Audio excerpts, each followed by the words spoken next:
Hi friends, welcome to Srikar media. Friends, రైతులకు కేంద్రం భారీ శుభవార్త. పీఎం కిసాన్ నిధులు భారీగా పెంపు లేటెస్ట్ అప్డేట్ అవుతుంది ఫ్రెండ్స్. ఒకసారి దాని గురించి వీడియోలో తెలుసుకుందాం. ఫ్రెండ్స్, తెలుసుకునే ముందు మీరు కనుక మన ఛానల్ ఫస్ట్ చూస్తే కనుక ఫ్రెండ్స్ మన ఛానల్ లైక్ చేయండి ఫ్రెండ్స్, అలాగే సబ్స్క్రైబ్ చేయండి ఫ్రెండ్స్. జూలై 23న కేంద్ర బడ్జెట్ ఉండనుందని ప్రభుత్వం అధికారికంగా ప్రకటించింది. ఆ రోజున కేంద్ర ఆర్థిక మంత్రి నిర్మలా సీతారామన్ మోదీ ప్రభుత్వంలో మూడోసారి పూర్తిస్థాయి బడ్జెట్ ప్రవేశపెట్టనున్నారు. సామాన్యుల నుంచి బడా వ్యాపారుల వరకు అందరి దృష్టి ఈసారి బడ్జెట్ పైనే ఉంది. అయితే ఈ దఫా బడ్జెట్లో మోదీ ప్రభుత్వం కీలకంగా ప్రభుత్వం రైతులకు భారీ కానుకలు ఇవ్వనుందని తెలుస్తుంది. పీఎం కిసాన్ సమ్మాన్ నిధి మొత్తాన్ని కేంద్రం పెంచవచ్చని సమాచారం. ఇదే విషయంపై ఆర్థిక మంత్రి నిర్మలా సీతారామన్ వివిధ రంగాలకు చెందిన వ్యక్తులతో చర్చలు జరుపుతున్నట్లు సమాచారం.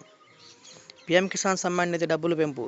పీఎం కిసాన్ సమ్మాన్ నిధి కింద ప్రభుత్వం 6,000 ఇస్తుంది. ప్రస్తుతం కేంద్ర ప్రభుత్వం రైతులకు 3 విడతలుగా 2 నుంచి 2,000 ఇస్తుంది. కేంద్ర ప్రభుత్వం ప్రవేశపెట్టిన ఈ పథకం ద్వారా 11 కోట్ల మందికి పైగా రైతులకు లబ్ధి పొందుతున్నట్లు తెలుస్తుంది. అయితే ఈ నిధిని 6,000 నుంచి 8,000 వరకు పెంచాలని కేంద్రం భావిస్తున్నట్టు పలు నివేదికలు పేర్కొన్నాయి.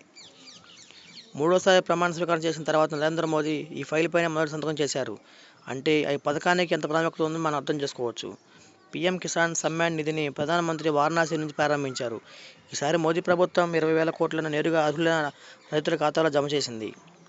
అందుకే ఈ దఫా బడ్జెట్ని రైతులు సైతం కీలకంగా పరిగణిస్తున్నారు. తమకు లబ్ధి చేకూరే విధంగా ఏమైనా నిర్ణయాలు ఉంటాయా అని చూస్తున్నారు. నరేంద్ర మోదీ ప్రభుత్వం తన మొదటి టర్మ్ చివరి నెలల్లో అంటే 2019లో ఈ పథకాన్ని ప్రారంభించింది. 2019 ఫిబ్రవరి 24న ప్రధాని దాన్ని ఆవిష్కరించారు. అప్పటి నుంచి ఈ పథకం ద్వారా కోట్ల మంది రైతుల ఖాతాల్లోకి 3 లక్షల కోట్ల పైగా నిధులు బదిలీ చేశారు. 2024 ఫిబ్రవరిలో ప్రవేశపెట్టిన మధ్యంతర బడ్జెట్లో ప్రస్తుత ఆర్థిక సంవత్సరానికి వ్యవసాయ శాఖ బడ్జెట్ ప్రభుత్వం పెంచింది. కేంద్ర ప్రభుత్వం 1.27 లక్షల కోట్ల బడ్జెట్ను నిర్దేశించింది. ఇది గత ఆర్థిక సంవత్సరం కంటే ఎక్కువ. పార్లమెంట్ బడ్జెట్ సమావేశాల తేదీలు ఖరారయ్యాయి. ఆ వివరాలను కేంద్ర మంత్రి కిరణ్ రిజిజు ఎక్స్లో వెల్లడించారు.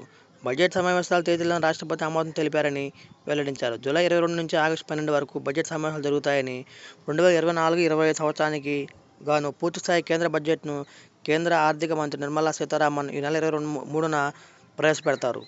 ఎన్డీఏ కూటమి బలం పెరగడంతో ఈ బడ్జెట్పై అందరి ఫోకస్ పడింది. పూర్తి వివరాల కోసం ఇక్కడ తెలుసుకోండి ఫ్రెండ్స్. మేము ఇలాంటి లేటెస్ట్ న్యూస్ అప్డేట్స్ కోసం మన ఛానల్ లైక్ చేయండి ఫ్రెండ్స్, అలాగే సబ్స్క్రైబ్ చేయండి.